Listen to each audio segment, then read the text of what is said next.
is a beautiful island.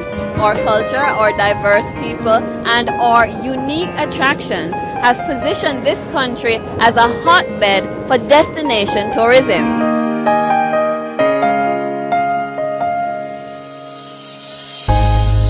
Sadly, there are some of these attractions that have closed down, while some are experiencing a resurgence, even as others are undergoing rebranding.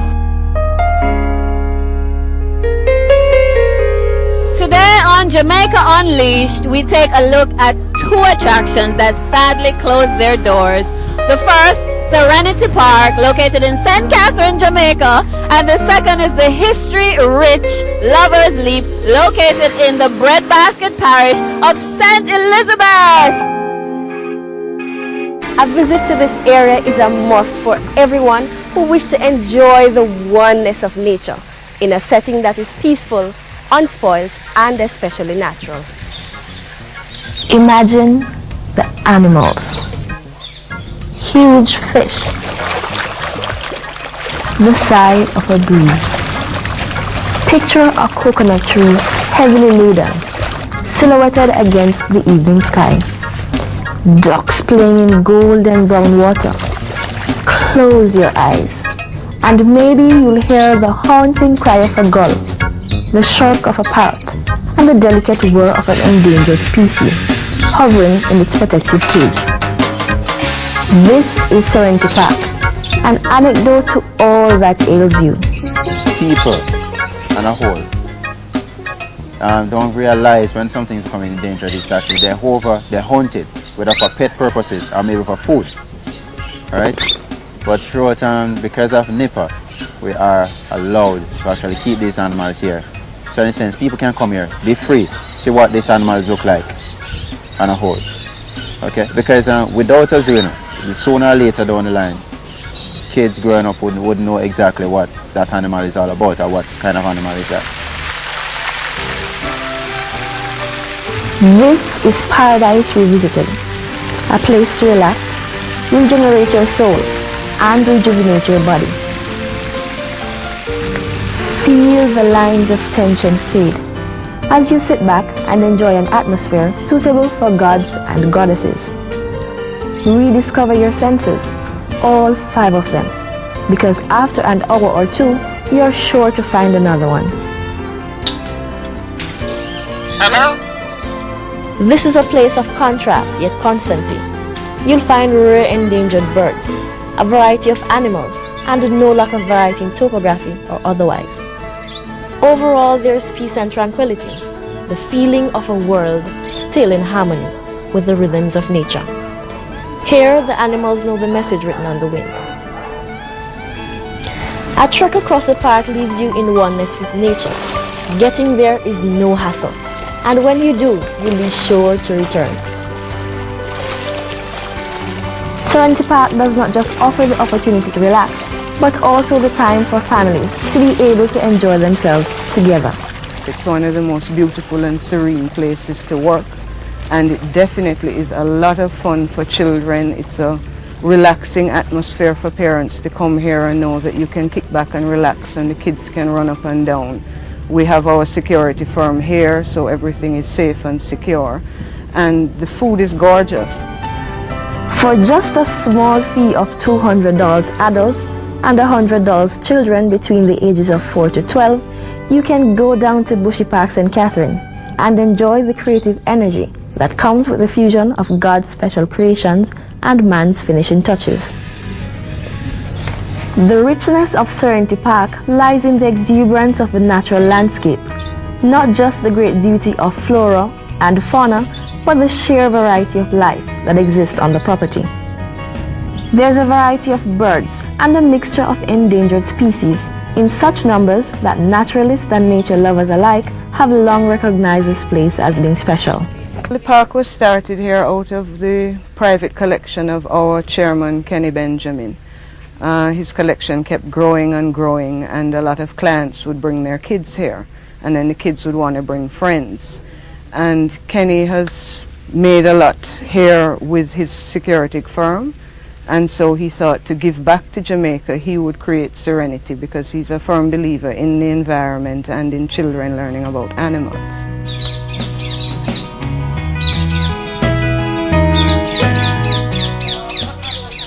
I love the atmosphere. I work here with the animals, which I love. The staff is great.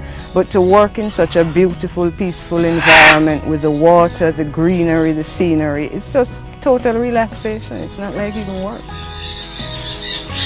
Serenity Park offers the opportunity to relax, but aside from the fishing, which you come with your entrance fee, you pay for you get your fishing rods and baits. And any fish you catch, you pay for by the pound after that. We have horse and pony rides, and we also have paddle boat rides. It's $50 for the paddle boats, $100 for the horse or pony. In the summer, we're going to have entertainment company here with the simulator, Sunshine Entertainments. I think they have the cup and saucer ride, bounce about, stuff like that. Public holidays, we try and have things like the clown, possibly the magician, fairs, little activities for the kids to do. if you think Serenity Park is a place just for lovers of animals or nature, well, think again. Just coming to chill, passing through on your way to wherever, and you're going to stop for lunch, or you want to pass by an after-work jam on a Friday with your friends for some drinks. Serenity is beautiful at night. Stay tuned. We'll be right back.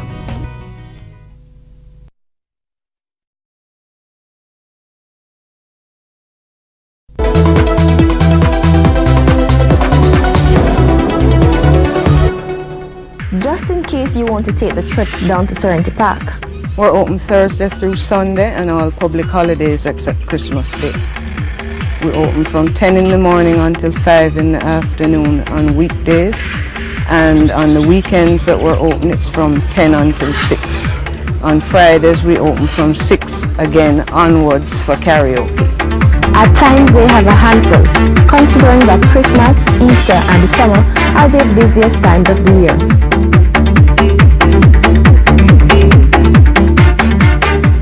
Be warned, the park also serves as a training ground for the Guardsman Division of the Old Harbour Dogs and the Puppy Training Farm, where all dogs are given first-hand experience of socialization.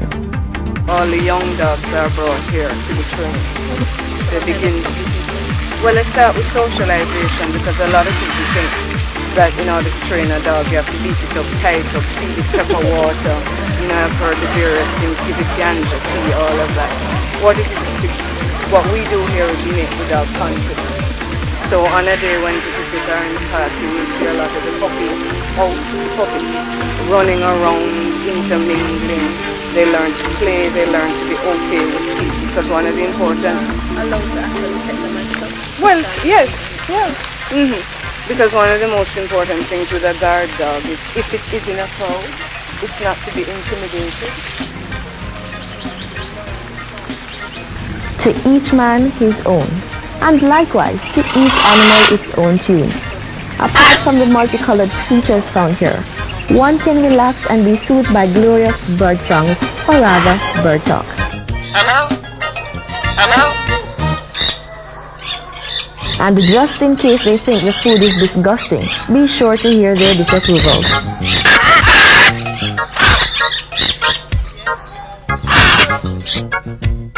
Apart from the macaws, my favorite bird was a chattering lory. Why? This bird here is similar to our national bird, which is the hummingbird, commonly called the doctor bird.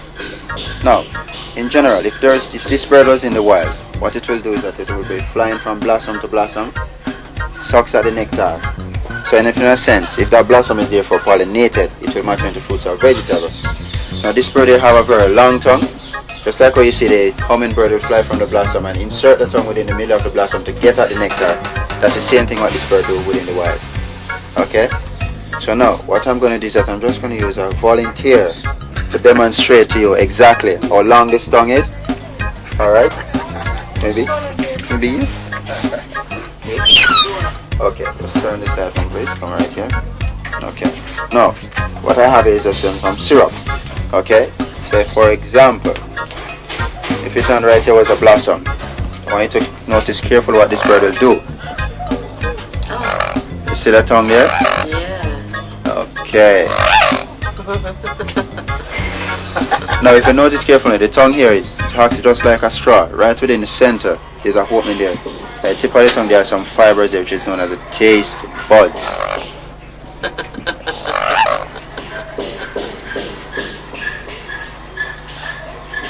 Now let's meet the other animals. Yes, this beak here comes down with a force of 350 pounds per square inch. So you can imagine when that clamps down in anger like that, this is very dangerous, and that's why we don't like people sticking their fingers in the cage. Fire knows me, so I can get away with doing that a lot easier than a stranger who she will feel is being aggressive towards her. And to show you how sharp her beak is, we re-branch our cages on a regular basis, and the natural wood is the best for the birds because the iron isn't good for their feet. And this is what Sapphire will do in a matter of maybe 2-3 weeks with her cage. Her beak alone has wilted that down to that and has taken that stick and broken it in two completely. Don't be shy now. Sapphire is not acting up or behaving weird. We know that this is her natural way of behaving. It's not that she's rude or that she's ill-mannered. She's a bird, and this is what she does. Birds chew their sticks and they bite in self-defense. And she views this cage as her world. So when, just like in someone's house, when you see someone coming towards your gate you don't know, you would of course want to defend your territory. And that is what Sapphire is doing. Would you expect to find Calypso at a park filled with endangered species? Let's find out. They're from Trinidad. The National Zoo in Trinidad sent them here. And there are 4 of them, 2 males, 2 females. We've named them after Calypsonians. We have Lord Lara, Sparrow, Calypso Rose, and Dennis Plummer are the names that we've given them. In captivity, because we aren't able to access those things readily and easily, we have to import a coloration for them that's actually made all the way in Amsterdam. And it's brought in for us by Creature Comforts, and we feed it to them in order to maintain what they would get in the wild, which is another dynamic of running a zoo like this. When you have a wide variety of animals from all over the world, you have to be able to access what they eat or an imitation of what they eat, so they will be as happy in captivity as they are in the wild. How about going horseback riding?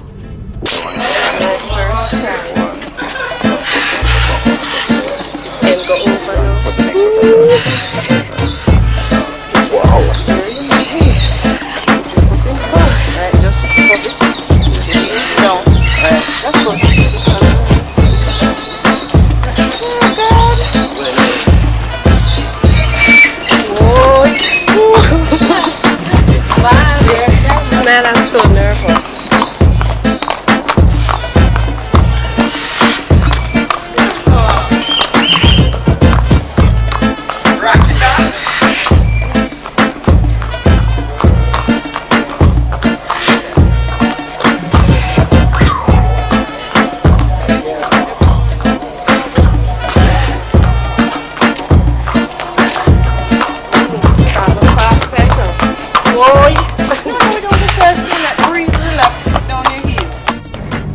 These are all wonderful animals, but like humans, they do get sick.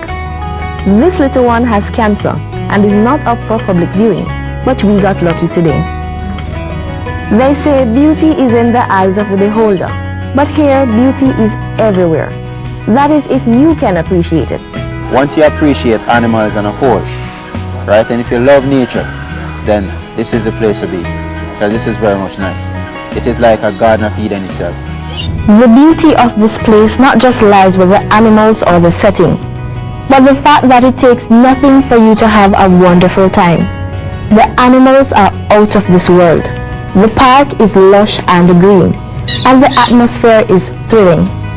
And especially, what's glorious than ever is to be calmed by a choir of birds, all singing its own notes. You can have this all, preferably on a silver platter, but only at Serenity Park. Why not go on down and join them? They await you.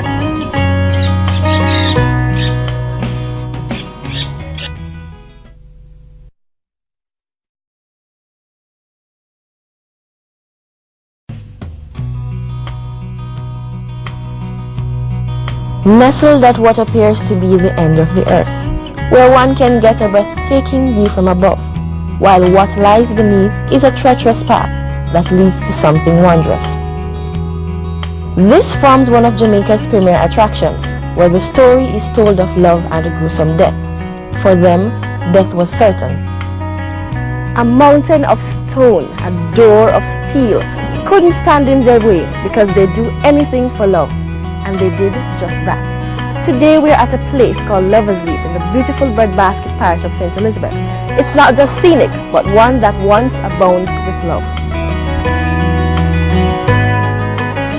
This storybook setting is carved from the very essence of Jamaica. It's so beautiful. I mean, there's nothing like it. You come here and you can see for miles, and it's cool, and the flowers are beautiful. Everything about this place, from the lush hillside, the scent of fresh countryside breeze caressing the very soul.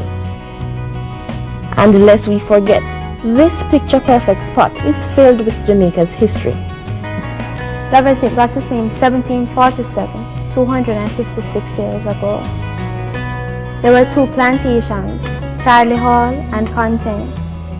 The owner of Charlie Hall was Mr. Chardley. He was in love with one of his slave girl by the name of Missy. Miss was not in love with Mr. Chardley, but in love with a slave boy by the name of Tunky. Tunky was from a neighboring plantation by the name of Content. When Mr. Charlie found out about Missy and Tunky's relationship, he went to Content to warn Tunky not to interfere with Missy. But that Tunky did not do. So they found somewhere out here at Lover's Leap to be an ideal meeting spot. What Missy and Tunky did not know, meanwhile they're out here meeting, Mrs. brother was very much disappointed in her, knowing that she had turned on the offer of the plantation owner, and if she did not do that, things would be better for him and his family on the plantation as slave. He was secretly watching and secretly listening. He overheard them planning to go off to another plantation without being love. So he went back and told Mr. Charlie. Mr. Charlie came out in search of Missy and Tunky. When they saw Mr. Charlie coming, they knew what had happened. One could be killed, hurt, or even punished. And that they did not want. So they held hands and they leave. Looking down from the balcony, we are reminded of the spot that both lovers ended their lives by two memorabilia that often remind visitors about the power of love. You may be wondering, are we sure they died? I did too. That's why I tried to make my way down a sheer 1,700-foot cliff to find out what death might have felt like for the couple. This trip down 3 miles of hillside takes 1.5 hours to get to the bottom, that is used for camping or by fishermen, and takes you 3 hours to get back to the top. Can you imagine two persons who supposedly are in love taking their own life by jumping down there? I don't know how they do it, but they did it all for love. A very sad story. Aside from the sad story of love and death, Lover's Leap offers the one-of-a-kind view, the story, which tells you about the two lovers that jump from off the cliff. Then you'll be brought down to a museum where we have old artifacts back from slavery. We also have a cactus garden with small cacti. We also have a sugarcane mill and a copper. The sugarcane mill, we use the sugarcane mill on public holidays to distribute sugarcane juice. And we also have a small bar and a small restaurant and a small souvenir shop.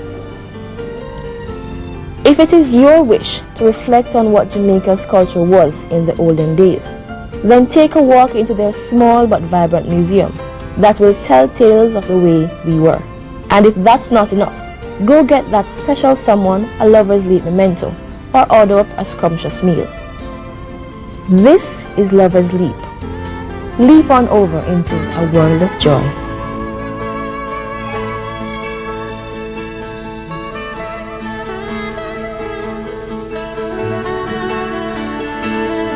And that was our show this time around. Join us for another in the series Jamaica Unleashed. I'm Maya Chung. Pleasant viewing.